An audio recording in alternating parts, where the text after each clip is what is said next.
The man who defined the power forward position in the 1950s and early 60s, Bob Pettit was the first player to score 20,000 career points. A record 4-time All-Star Game MVP, Pettit led the Hawks to the only title in franchise history. My rookie year, I just remember watched him in awe at some of the things he would do on the court. He probably was the first stretch four in basketball because he could shoot the ball from the outside and score inside.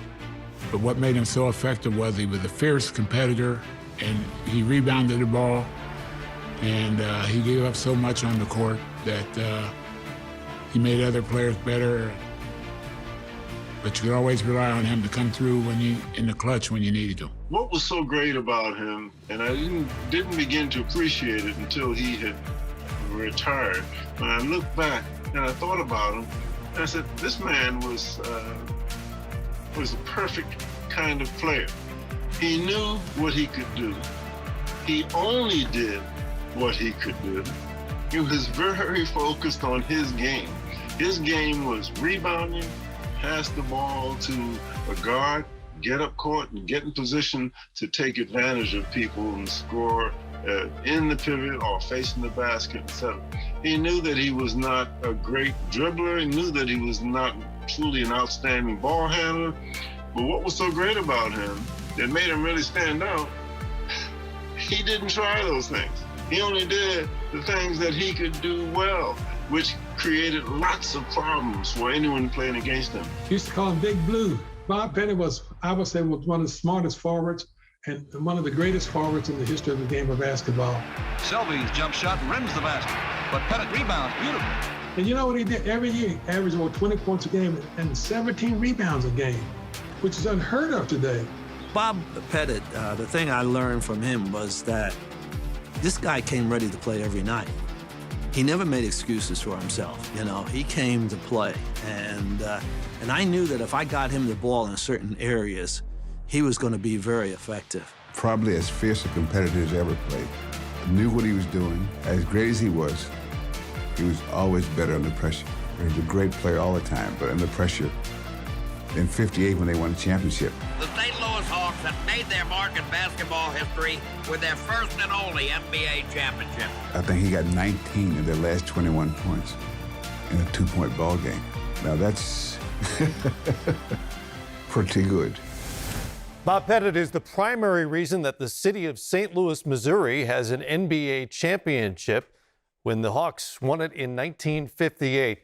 In terms of what he was as a player, what did he mean to the NBA? Well, when he came out of college, he was a center, but when he came to the NBA, he was a little light. And they said, hey, how about playing this new position called power forward? And suddenly, he had to go from playing back to the basket to facing the basket. And it was the best thing that could happen to him because he became a double-double machine. He never finished lower than 7th in scoring in any single season in the NBA, and never averaged less than 10 rebounds in the NBA. He basically invented the position, and I think it really had a big impact on him as a player and also St. Louis as a basketball team. Yeah, the Hawks as a franchise, of course.